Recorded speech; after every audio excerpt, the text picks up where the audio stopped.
Hi everyone, this is Damin with That Good Shit, and I'm here today with Thuy, Miss Thuy. We're here at Webster Hall for your New York show tonight on your Wings tour. How are you feeling today? I'm feeling alive, which is very rare for me because I've done a lot of tours, very grateful, but every tour that I've done, I've always been sleepy. But for whatever reason, this tour, I'm like awake. I'm like excited. I'm present. What do you think that has to do with? Like, is it the music? Is it the fans? Is it just where you are in life? I think it's where I'm at in life, but also where I'm at in my career, where it's like, I felt like for a minute, I was like, okay, chasing the viral moments and like, this song needs to go viral for me to feel like I'm successful. And then once you keep doing that so much, it actually makes you feel less of a person. So I kind of like have released all of that expectation for myself. And I'm just so much more grateful this time around of just like being able to be here. One is sold out, which I'm like, fuck yeah. But two, the fact that I even get to be on a tour bus and travel with my family and go to city and perform for people is a blessing. So I think I'm just grateful. That's so amazing to hear. I discovered your music back in 2020 or 2021-ish, like on TikTok when you were posting videos just about like your story and about how you're following your dreams. And it's just been such an inspiration to see how much you've grown since then and also to see the community you've been building around that too. So that is one of the things I wanted to ask you about, just like how tour's been, how it's been interacting with your fans, because obviously you are very interactive with them. What is your relationship with your fans and what does it mean to you? I feel like I'm the unhinged older sister that left home and went to pursue her dreams. And like at first, it was kind of like, oh, we're not sure, you know? And then now it's like they come and they have the best time with me. And I really just want to involve them in every aspect. But it's been so much fun. Like, if you haven't been to a Twee show, you are missing out. I promise you. The amount of shit that goes down every show is crazy. It's just so much fun interacting with them because they really match my energy. Like they're as unhinged as I am. So it's been really fun. I don't even know. Like it's been crazy. I can't even explain it. You guys see all the clips. It's wild. Yeah. And I was actually going to say too, I saw you live in Boston in 2023 and I've like grown so much. no, you have. No, I've You grown so have. much. This is going to sound so like out of left No, it's field, but okay. just like I love it. how crying ties into your brand and like what role does crying play for you? Because I remember it was so memorable to me because you had a selfie of yourself crying. Oh, Just the like very end. yeah, like just on the stage, like Yes, yes, huge. yes. And then also when you do bring your fans up on stage to sing with you, I can't even imagine like how memorable that is for them, but also just for like the people that were there. So I Totally. love that you're bringing that like Thank you. uniqueness to your Well, shows. crying, I feel like I always like kind of have a hint of humor into everything that I do. I can't take myself too seriously because life is too short to be like, oh, shit needs to be sexy. And yet, like, it could be sexy, but it could also be funny. And I feel like I'm so many different things that make up Twee. So I feel like I kind of like to bring every aspect of that into the show. But crying, I think just being in tune with your feelings, right? Like I grew up in an immigrant household where if you were crying, you were like forced to go wash your face immediately. And that was not a thing you did in Asian households. So I feel like I'm kind of like taking it back and being like, no, it's okay to cry. And we're all going to just laugh through it. So I feel like that's kind of how I like bridge the two things of like crying, but like making it funny. And like bringing my fans on stage, I think it's cool because I get to like foster these memories with them, but also I just want to leave the show feeling like I gave it my all. You know, like I want to leave feeling like, wow, that was really memorable for me. And then I feel like it's like worth it to like go through all the days where you're just tired or you haven't had enough sleep or you haven't ate anything or whatever it is. But then when you have that show where it's so high energy and like you have these moments you can hold on to forever, that is everything to me. Like it makes everything worth it. For sure. Speaking a little more about tour, I heard that this is your first tour bus. Yeah.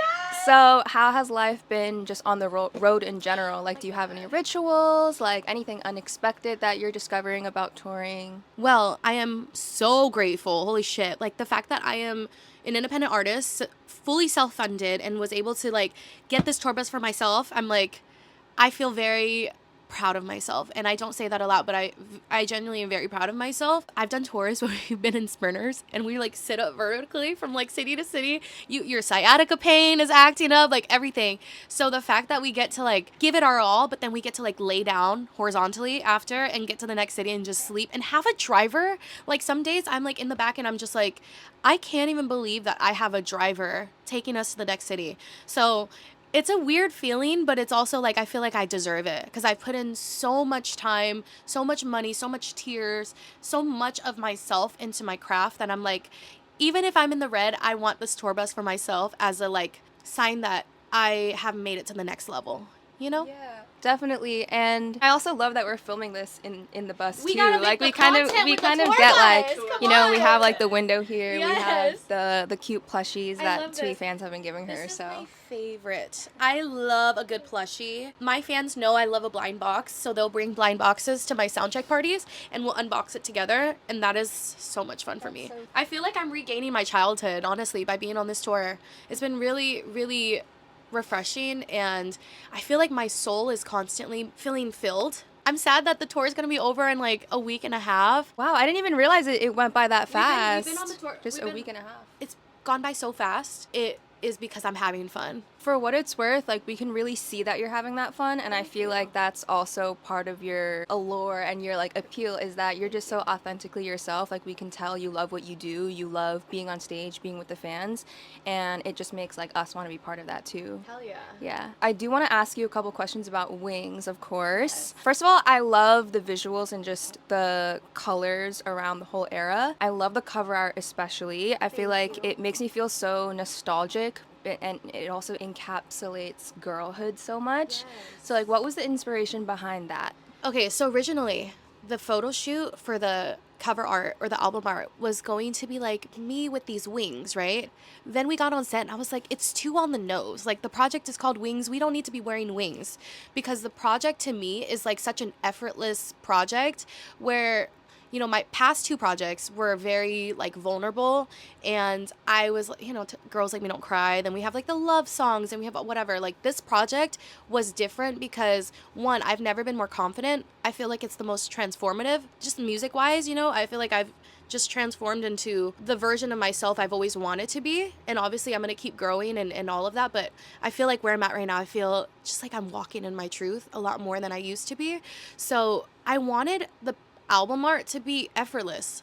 So like literally we had these outfits with like tights and yada yada yada with the wings, and it was just giving not what I wanted it to give. So when we had this outfit where it's literally just headband, sweater over a tank top with some shorts, and of course we had to have like a little heel moment in there, I just felt like it's just so me. Like it just felt effortless. It felt like I didn't try, and I feel like that's what the project is. It's just fun. This time around is just like no thoughts. You're just having a good time. Yeah. And I know that the project is supposed to have these themes of your femininity, like sexuality, freedom. In what ways have you embodied that since creating the project? Like what are some things maybe that you do now that you wouldn't have done or you would have been too scared to do when you were younger? Wearing nothing. I grew up in a household where like you had to cover up, and I was so afraid to even show cleavage, you know, in front of my parents. And the fact my parents have been to a couple of shows now, it gets steamy, and I used to be so afraid, and I still kind of am like a little cringe, you know, when my parents are around, but I just don't think about it because I honestly black out when I'm on stage. But the fact that I don't care at all says a lot to where I'm at, especially in terms of like not caring about what my parents think, because for a really long time I used to care a lot about what my parents think, where like it would actually hold me back from doing certain things or whatever it is.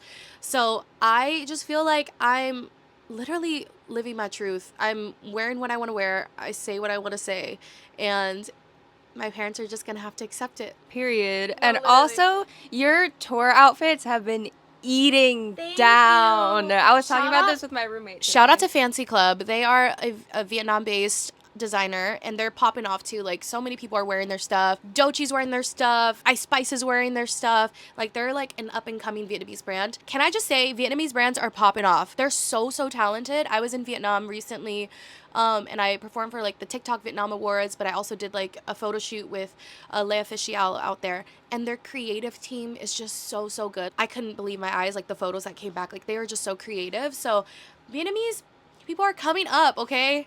I will say, shout out to Sailor as well. She's killing it. She's also Vietnamese. her. We're here. Yeah. You are here, Yes. and you for sure have also played a huge role in putting them on the map, and just like overall for Asian Americans, like putting us on the map too. Because like when I was growing up, the only Asian representation I feel like there was K-pop, or like, No, actually. you know, like not like Asian Americans. No, And I feel literally. like it's so amazing now to see people like you, people like Sailor, who grew up here and are so proud of their identity, but that identity is whatever that mixture is. Right. You know, one of my fans recently at a soundcheck party, they were asking me like, how does it feel to be included in the like the conversation of like Asians are cool, right? And I'm like, well, Asians have always been cool. Like, it's not like a new thing. So it's very interesting, right? But I think that just comes with putting ourselves out there, because I think we've always had the talent, but growing up in like the generational cycle of needing to do something that is normalized in our community, as far as like being a doctor or a lawyer or things like that, I think maybe has held us back. I know for me, it's held me back from like fully jumping into music or doing something in the arts, because I was so afraid of, what, how am I going to do that? There's not been anybody in my family or even adjacent family that's done anything like that. So you don't really feel supported. So I think that we've always been here, but now it's like seeing people like me, Sailor, Keshi, all these like Asian American, Southeast Asian artists really killing it. It like really opens up the doors for a lot of other people to feel like, damn, okay, I think I can lean into my art too and actually be successful at it if I just like work really hard and put in the time. A lot of people are like, oh, how does it feel to like, you know, you've had such a year. I'm like, I've been making music for 10 years. The earlier music wasn't great. I'm looking back, I'm like, oh my God, I hate my like past music, but it's all a part of the journey, and we've always been around. It's just like we now have more opportunities to show our talents. I don't know, I'm rambling, I'm yapping, but you get it. No, for sure. I agree with everything you're saying, and I resonate a lot with what you've been saying. Even specific to music, a lot of the Asian American artists do seem to kind of be in a space where maybe like they are still confining themselves to certain boxes. Yes. Maybe they don't feel like they can break out of that like specific demographic or that like specific sound that they think is what that is. It's just cool to see a lot of people like you break out of that and continue to find your sound beyond, you know, maybe You know, what you started in. It's funny though, because like I struggled with that actually, where it was like, yes, I am Vietnamese, but I'm also just a dope artist, right? And struggling with like, do I lean all the way into my Vietnamese culture, or do I kind of like not mention it as much and like just be an artist? But I think your culture really does define who you are as an artist. Like all the things growing up, what have you been like exposed to, those things really have affected me, you know, in terms of like who I am as an artist, right? And I feel like I bring that into like my live shows of like making people feel like it's a family, like we're more than just, it's more than just the music, you know, like we built such a strong community. And I feel like that comes from growing up in a Vietnamese household where like anybody can come into my house and they're welcome. We're going to treat you like family. So I feel like I bring that aspect into like my live shows and everything. But it's funny because I felt like, okay, do I talk about being Vietnamese-American in this space or do I not? And I think both things can actually exist at once, you know? Because like the more you lean into who you are, the more authentic you are. I think it's okay to do both. Yeah. If that makes sense. I don't, It does. It makes maybe complete you can sense. explain it better than I am. You're a journalist. You know what? I feel like you strike that perfect balance. Like maybe you don't realize it, but you don't have to push this narrative of like I'm Vietnamese American. You just are, you know, Exactly. Yeah. and you are yourself. Yeah. So I feel like that comes across really well, and that's what resonates a lot Thank with you. people. But speaking of, I guess just your influences growing up. Who were some of your early So musical many. influences? Like who did you love growing up? I grew up when YouTube was coming up. I remember discovered YouTube and was like, what the fuck? You can just search any type of music and then you look in the recommended and then you could just keep clicking until you're down this like rabbit hole of music. I feel like when I was 8 years old, that was when the pop star era was like really, really big. So like Britney Spears, Christina Aguilera, Mariah Carey, like all of the pop greats, right? But then when I was 12 years old, around the time that like I discovered YouTube, I was getting more into R&B music.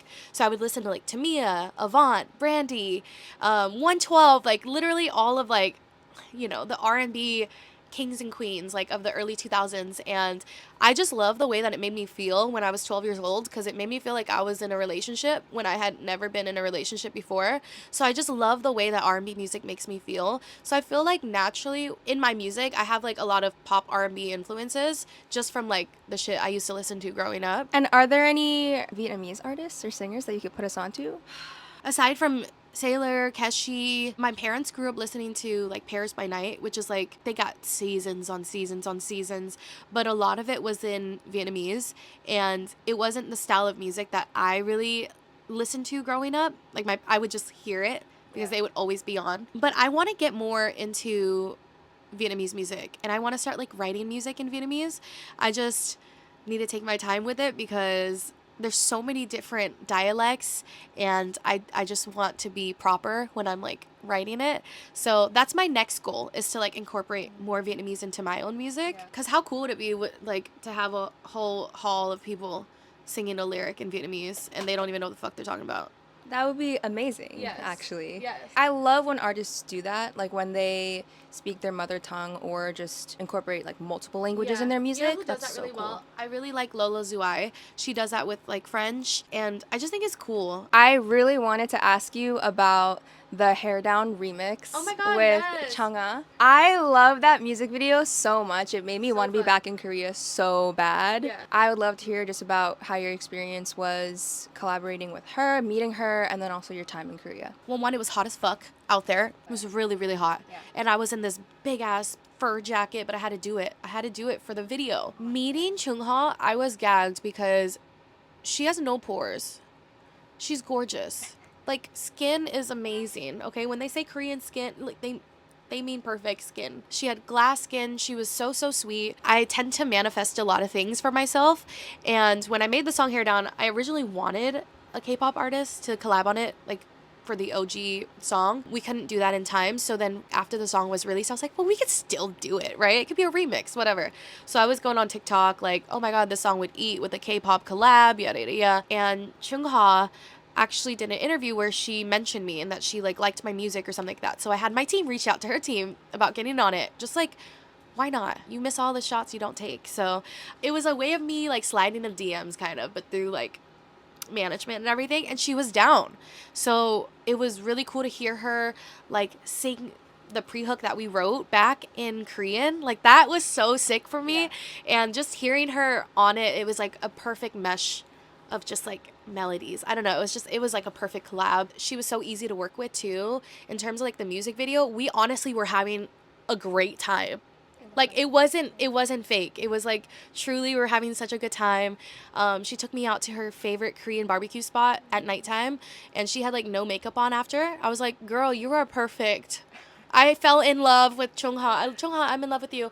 And after that relationship, I actually got to write on her album that she just released. Number 1, it's called Creepin'. So check it out. The fans are loving it too. They're like, oh, this is so different for Chung Ha. Like, but it was just really cool because that's the first song I've been able to write for an artist, and to be able to write it for like an artist I was able to collab with was fully, what is it? Full circle? Full circle. Full circle. It was full circle. Yeah. That's awesome. Yeah, it was like one of those unexpected collabs, but it really makes so was. much sense. It makes so much sense. Speaking of collabs, who are some other maybe collabs that you might have thought a year ago, 2 years ago were a little more out of reach, but now you can really see it coming? I couldn't even believe I was able to get blast on What You Gotta Say. Slid in the DMs.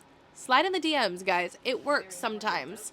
There are times where they don't answer, but that's fine. Like, eventually, if you are thinking about it and manifesting it, the world will find its, I feel so witchy. The world will find its way to align you with that opportunity, you know, and then it'll make sense. But sometimes you just have to like put it out there so that the energy is released. Yeah, when I got Blast on it, I was so juiced because I have always been a Blast fan. Featured collabs, I mean, I'd love to collab with Kaylani. She's also from the Bay Area. I feel like we'd make some fire music together. Who else? I mean, I love SZA.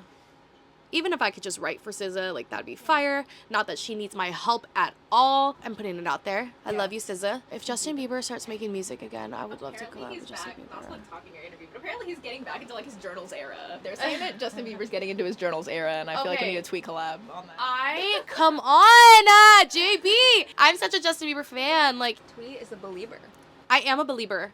Yes, clip that. Yeah, and I feel like for the Vietnamese community, like, Keshi would be such a dope collab. Sailor. I mean, everyone's so dope now, you know? So I would many love to dope see all of those. I think it would crumble if I saw a Thuy x SZA or a Thuy x Justin Bieber. I mean, that would be pretty crazy. Crumble. Just the thought of that, I'm crumbling inside. But we're putting it out there for manifestation. Yeah, like you for said. sure. I'm weirdly, like, I believe that. The crazy part is like, I've always been the type of person, too, that, like, I felt like luck closely followed me. And not in a, I'm not going to do things the right way because everything's going to work out for me. But, like, I do everything I can in my power to, like, make sure everything's cool, right? But at the end of the day, when things don't work out, maybe I just stay positive. Maybe that's what it is. And then, like, shit always works out for me. I feel like my ancestors, like, are always protecting me.